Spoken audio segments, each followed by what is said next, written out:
Good morning. It's Saturday. I'm in the office. You know what that means. The Saturday Morning Hustle podcast. About to go on the mic right now and do two flashback topics. One from 3 years ago, one from 4 years ago, about community events. For the sake of community events, you will benefit, but only if you do it for the community first, not for yourself. And it's Q4 this week, end of the year. We're got to end strong. 2020 has been weird, but I talked about 4 years ago how you make maximum effort your friend at the end of the year 2020 so that you can take as much benefit out of a good year or even a bad year like we're having now. So here we go, the Saturday Morning Hustle podcast. Good morning. It's Saturday. I'm in the office. You know what that means. The Saturday Morning Hustle podcast, outworking the competition while they still sleep. Each and every Saturday, first one in, last one out. You know what it means. Entrepreneurs, business owners, hustlers, grinders. I'm so excited to be talking to you guys again today here on the Saturday Morning Hustle podcast. Appreciate you guys tuning in each and every week. So today we're going to talk about two different flashback topics. I did social media posts 3 years ago and 4 years ago on these two topics.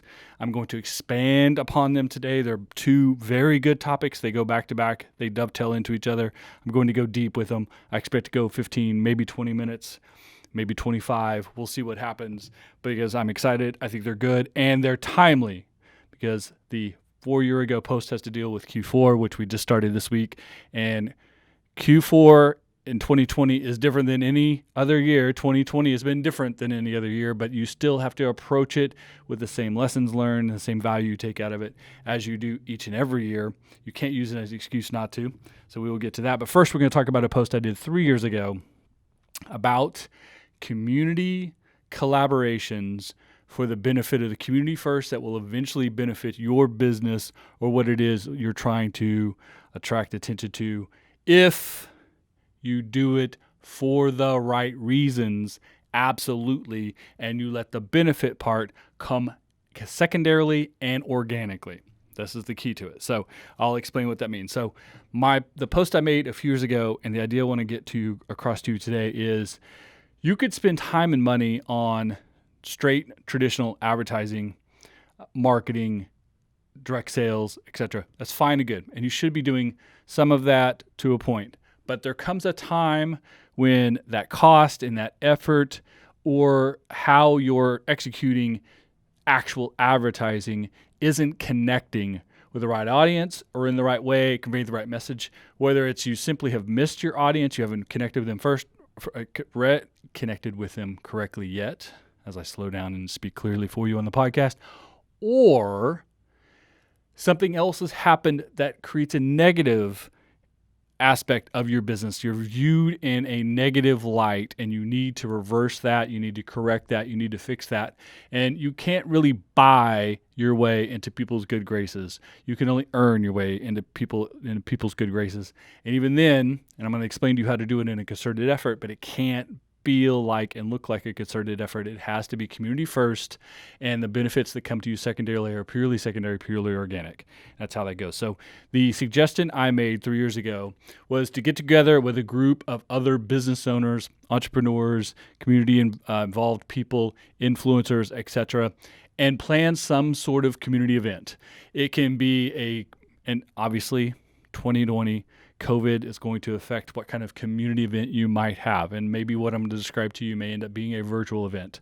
But in the past, you would have maybe a community street fair or some sort of kids day in the park, a neighborhood day out, a neighborhood night out, like the light out, night out type things that neighborhood alliances do. Or it could be something even more specific, such as prevention of child abuse, bringing attention to trafficking, to social justice issues, to pet adoption, whatever you want it to be. Plan a community event. Involve as many business owners and other people in the community as possible. Do not make it yours. Make it as many people as possible involved. So don't make it the Billy Bob's community toy drive. Make it the community toy drive and get people that you are in the same type of business with. Get your competitors, Believe me, trust me, get your competitors, get people who don't do anything like what you do, who you normally would not have an opportunity to collaborate with on any sort of advertising or marketing. But because it's a community event, you can reach out to all kinds of businesses that don't necessarily make sense working together outside of you're all within the community, or you benefit or you are concerned for the community. So put together collaborators, as many as possible, like and unlike your business. Don't worry about the credit. The credit will happen. People will see what you're doing if you're putting the effort in. Don't be the person who throws the idea out there and lets everyone else do it. Put the idea out. Drive it.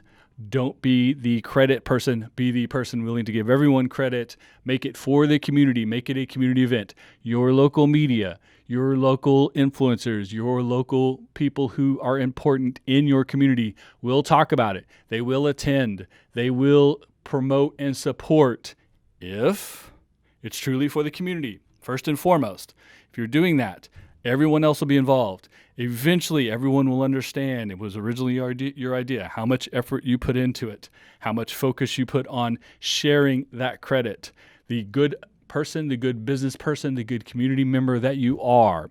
Allow that to happen organically, and it will come back to you. People will see it. People will appreciate you. You'll get to opportunity to work with people you normally wouldn't get to work with, whether they're directly in the type of business that is related directly to what you do or indirectly, or possibly have no affiliation to your business or the type of services you offer, but you never know who they influence in your community. They might tell someone else to do business with you, or they may share this information that gets back to other people in other ways. This is the value of indirect marketing. This is the point of community business. This is community public relations. This is what real valuable communication and public relations looks like when you do it for community first. You don't worry about the credit, the benefit, and you allow it to happen organically.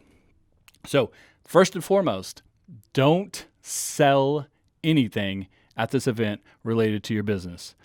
Do not, this is the number one mistake, do not make this about business. Make it about the community. Now, people may say, put on by that guy, that girl with that business. Perfectly fine. Let them say that. You don't say that. Let other people say it. People will figure out who you are. They'll figure out what businesses you're in, and the business will come to you in an indirect way, and that is what we're talking about. And we're talking about here about something that would be in the supplement to your normal advertising marketing, your normal promotions, the things you're already doing, the 80-20 rule. This is 20% of your experimentation. So if it fails, if it doesn't work, if you don't see the credit or the business drive that you were hoping for, or at least it's not obvious, it's not the end of the world because you didn't invest a ton in it, and this is not the thrust of your marketing and advertising. But put on a community event. Do not sell anything. Create goodwill, and then try to spread that goodwill as far and wide as possible. Try not to take the credit. If it comes to you from other people's mouths, then acknowledge it and move on. Be gracious and get that positive attention. Get the positive goodwill. Get all of the things that were a better use of your time and money than simply trying to buy advertising. Trust me on this. And you don't have to spend $100,000. You don't have to spend $50,000. You don't have to spend $10,000. You may not even spend $1,000. But doing things that are good for the community, being collaborative, opening yourself up to new opportunities and possibilities, putting yourself out there, not being focused on the credit, but instead being focused on goodwill and letting the community be first, not being aggressive in creating a sales funnel, but being brand centric and positive impact in your community. If you will do all of those things, you will see success. You'll see people talk positively about your business if they already think positively of you. If they thought negatively of you in the past, you can reverse some of those ideas or maybe even change them completely. Literally, I thought you guys were this, but now I understand this. I heard that this was happening here, but now I see it's this. You can demonstrate who you are, how you do business, how you approach the community, what kind of collaborator you would be, what kind of service provider you would be the person who says they're going to do what says what they're going to say and do what they're going to do, or do you follow up? Do you come as advertised? These are all positive things that are really hard to convey in advertising and marketing, but can be conveyed really well in a project like this. So create a community event and let the positive impact be organic. That's it. Nice and easy. Now, the second topic today. 4 years ago, it was exactly 4 years ago, OU Texas weekend. That's what this is. OU Texas weekend for you football fans. You know what I'm talking about. I was in the gallery at 1219 Creative. Sorry to say that 1219 Creative is no longer anymore. That's a whole different story. But I'm in our gallery. I'm waiting for the sun to rise. I'm making the Saturday Morning Hustle post on Instagram about the sun coming up, and it's Q4, which, of course, again, it's the beginning of Q4 right now. It is October. It is the last quarter of the year. 2020 is a very different year than 2016 was when I made this post. But what I'm about to tell you is still as valid now, if not more valid now, than it was when I made the post then. Of course, Q4 is when you start planning for the next year. You can't wait for 2021 to start to make a plan for it. You got to start making that plan now. Now, typically, in the third quarter, you have a good idea how this quarter is going to go based on the first 3 quarters of the year. Also, things that have happened traditionally and seasonally in your business. You should know all these things. So as you're putting together how Q4 is going to end the year, positive or negative, even, up, down, way down, whatever it is, did your business operate as expected or unexpectedly? Did things go better than expected? Not as well? Your 80-20 rule, how'd your experimentations work? How did your core messaging work in your marketing? How did your core business run? Were there things that changed your business? Now, here we are. It's 2020. Of course, there are things that changed your business this year. Absolutely. A lot of things changed our business this year, but what we have to take from it is what we take from every lesson of every year as we begin Q4, which is, what did we learn this year? What can we take from this that will make us better moving into 2021? What is essential? What do we have to do in order to survive and keep the audience that we've built? What should we do that has been working well, and we need to continue on with that focus, that effort, the putting the budget behind it, etc. What things do we want to do we didn't get to? What things worked out better than expected we want to do more of? What things worked out less well than we expected we want to do less of that? Adapt, adopt, adjust. All of these things are absolutely essential in 2020 more than any other year because it has been so different of a year, but this is what we will build on moving forward. And everyone's business is in this boat, not just yours. So you have to learn the lessons from 2020, the changes that you've made, your adapt, adopt, and maybe even pivot of your business model this year came with new opportunities. You develop new tools to do online ordering, to do Zoom meetings, to work from home, to do curbside delivery, whatever it is that allowed people to continue to do business with you so that the COVID-19 scenario, so that the presidential election, so that civil unrest, all these things did not destroy your business. You've learned these lessons. You've developed tools. You've invested time and money in these things. Do not toss them out simply because you think maybe we're past it. Maybe the election will change anything. Maybe the vaccine will change everything. Continue to utilize the tools, the lessons learned, and everything that you've done to get your business into the position it is now, because you're surviving. You haven't gone out of business. You're going forward. Use all of that, plus your best practices, plus the things that have traditionally worked for you, plus your audience engagement, all of these things that you do on the regular to run a successful business and move forward with it. You do that by stopping right now at the beginning of Q4 and review, make a plan, projections for the last of the quarter, get ahead of 2021. 2021 will be much easier to manage, whether it is a normal year or a crazy year, if you have a plan moving into it. And typically, I would be telling you now, for Q4 to make the plan for the next year, for Q1 of the next year. Here's what I'm telling you this year. This is the key. I hope you don't miss this. Make a plan, plan A. Make plan B. Make plan C and plan D. The difference being plan A is what you think is most likely to happen and what is most beneficial and if you will follow the plan will be the most successful for your business. Plan B should be a variation of that if things go really well. If we go back towards what we would call normal and the continuation of what you've been doing plus the mix of what you would do if limitations come up off COVID, if the health issue doesn't become a thing. Obviously, we'll be past the presidential election. Doesn't matter who wins. We'll know who the president is for the next 4 years. There's some stability that comes with that. That's all that matters is the stability. Instability and unpredictability is bad for business. Plan B should incorporate more of that. Plan C should go the other direction. What has been working this year that is right on time and on point and on audience and on brand, but if things go bad, What changes would you make? What's the first change you would make? How would you start adapting? What would you drop off first? What would you add first? Where would you start spending your money if things started going bad? And then plan D is worst case scenario, even worse. If you can, put 4 different people in your organization in charge of each one of these, plan A, B, C, and D, and have them come together in what we call red team, where you get in a room and you fight things out and you give all the, well, that won't work because this happened kind of scenarios, get it all on the table, get it all out there, get it all hashed out now while there's no pressure. The point of planning 2021 in the beginning of Q4 2020 is there's no pressure on you right now. Now, there are factors you don't know. That's why we have more than one plan, more this year than before. But you have to have a core of the plan. You have to know what worked this year, what things that you changed that were good, the things that you changed that were bad, the things that you would change back if your audience demands it, and then don't change it until they do demand it, but have it listed as when the audience does this, we will do that. All these things can be put into a plan now. There's no pressure on you. There's no control to do it. But when it comes time to happen, while 2021 is happening, while it's flowing, while things are going on, if these are predetermined, the decision-making process becomes quicker, and you're really not making a decision. You're simply confirming a decision you already made when you had no pressure on you. So Q4, this is the time. Here's the core of this message for anyone.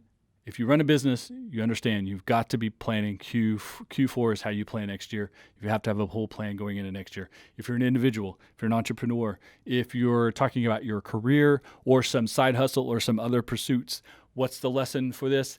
Is the push Q4 business owners make the plan so they can push into 2021 into the next year. They take control of the process. They don't wait they don't wait for the environment, the process, or things around them to control them. They push into it. They take control of it. They assume that they can and will do well, that they have more to give, that they can continue on, etc., that they can do these things. This is what you have to do as an individual. Take control of the process. Take control of your destiny. It doesn't matter what you're trying to accomplish. Trying to start a business, trying to run a business, trying to do a side hustle, trying to be the best at your career, the best in your relationships. As an artist, as a musician, as a social media influencer, whoever you are, what you're trying to do. Right now, make a plan for next year. Take stock of the lessons and the changes that we've learned and that we've learned from this year, because you're going to need that moving forward. Continue along with it. Make a plan to continue those things that have been working. Make a plan to do less of things that don't work now or not as beneficial now because 2020 changed all the rules. But take control of the process, have a positive attitude that you can and will do better next year in your pursuit. Move forward with it. Do not be afraid. Do not ask anyone for permission. Simply take control. Exhibit your passion for what you're trying to do. Put yourself out there. Take risk, but have a plan in place. So the risks that you take are still more calculated than simply guessing and hoping things work, because hope is not a strategy for success. So do those things now as an individual as well. And then the last piece is understand you're the only person in control of your success. You can create success for yourself, for your business, whatever it is that you're working on, a community event, otherwise. You have the ability to start it, to push it, to make it as great as possible. If whatever happens, good, bad, or indifferent, there's lessons to be learned from it that you can move forward with, and then how you continue on forward being in a successful mindset. You have control over that. You're the only person that has control over it. You're the only person that can do it. So get up and do it. This is the time. 2020 is almost over. Everyone wants to complain about how crap year 2020 is. The only thing that you can do to come out of a crap year like 2020 is go hard at 2021. You got to make a plan now. Make a plan. It's a rough draft. Do a second draft. Do a third draft. Show it to some people. Ask for some input. Send it to me. I'll look at it. Who cares? Get some input, some outside input, some realism, but push it forward. You're in control of the process. You're control your own destiny. If you're successful, you have to do it. It won't accidentally happen to you or for you. You must control the process. You can't control it until you start it. Start it today. Do it today. Right now, the first week of Q4, this is when we make it happen. So please do that. And remember, when you create success for yourself, you're not stealing it from anyone else. There's no zero sum on success. And when other people around you are being successful, when they are successfully navigating through COVID, they're getting back to a beneficial scenario for them. They're being profitable. They're being successful. They're not stealing that from you. They're not taking it from you, and they're not limiting your potential to be success. The only thing that can limit your potential to be success is you and your attitude, your efforts. So work smart. Make a plan. Learn your lessons from 2020, from 2019, cumulative, things that have worked, things that continue to work. Keep going with them. Find some ways to experiment. Push forward. You can't win if you don't start. Now's the time. That's all work smart. Work hard. Now that you have a plan, now that you have an idea what it looks like, all you got to do is do it and be consistent and do it over and over again and come in early and stay late. First one in, last one out. That's who we are. We're hustlers, we're grinders. That's why we're working on Saturday. That's why you've tuned into the Saturday Morning Hustle. That's how this all comes together. So do things for your community without focus on yourself. It will come back to you. It will pay off in spades. And then control your own destiny. Set your sights, set your goals, make a plan, learn your lessons, move forward, stay positive, be consistent, work smart, work hard, earn it, even on the weekend. See you next week. Saturday Morning Hustle.